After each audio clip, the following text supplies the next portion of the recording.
Okay, what's up, everyone? What's up? Wanted to do a really super fast video.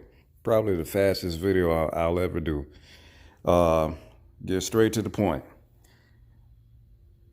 We are going to go through with this whole thing complete. I still haven't made up my mind yet what I'm going to do. You're looking at the E85 system right there.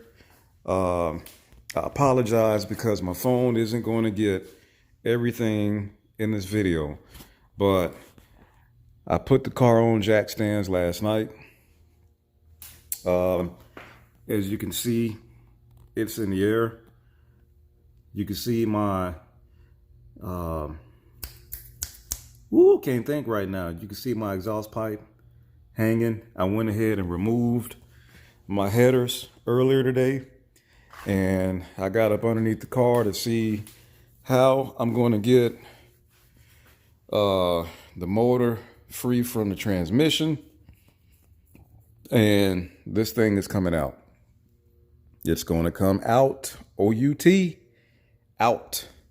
Like I just stated a couple seconds ago, I still don't know what direction I'm going to go on with the build. All I can tell you is it's going to be what I want it to be, and she is going to be faster. She was already fast from the factory, no doubt. I put a post on my Instagram, and I basically took a poll saying, you know, what should I do? Should I leave it naturally aspirated?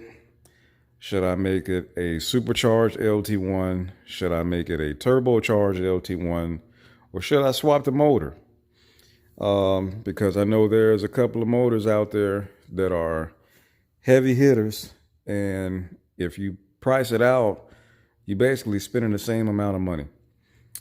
And you're getting a more credible engine that can produce the power that you needed to produce. But you know what?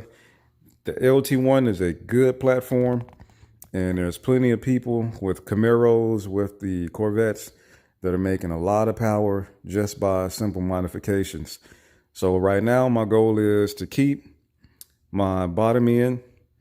Everything in there right now is stock, of course, but I'm going to do something, and the goal is to go hard. So, guys, stay tuned. Please make sure you subscribe. Feel free to leave your comments. You know, be positive in your comments. I have taken this down myself. I think I stated that in the last video. And it's pretty awesome to be able to save money and just to do it yourself, and, you know, go through the process that way. When it's all built back together, you know, wherever I'm at, whether it's the street, whether it's the autocross, whether it's a quarter-mile strip, because I'm not fooling around with no eighth of a mile track. If I were to take this car to the track like that, you know, the pride is there because I tore it down, built it back up. I'm sure I'm going to have some help along the way, and it's just something to be happy about. You know what I'm saying? To accomplish it. So anyway, stay tuned. Really quick video. I'm going to do my best, man, to bring you guys more and more content as the days go by. But let me tell you this right now. I am taking my time with this build. I have no reason to rush. No reason at all. Talking to a fellow YouTuber and friend, Super Stan. You guys go check out his YouTube channel. He makes great videos. I was talking to him earlier today, and we are wondering whether or not the Camaro Fest is going to happen this year.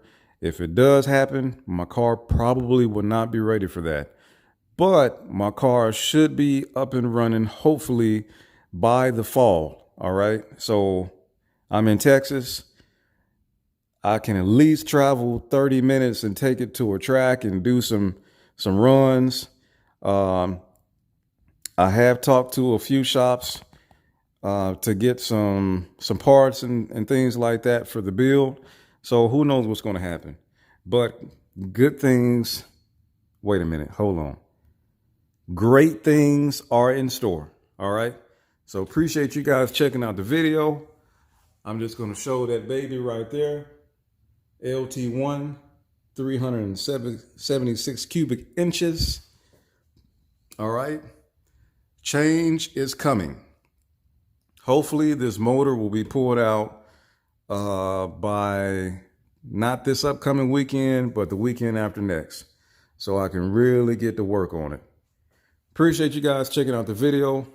Please be sure to subscribe, hit that subscribe button. I would love for my channel to grow. Thank you guys. Take care. Peace.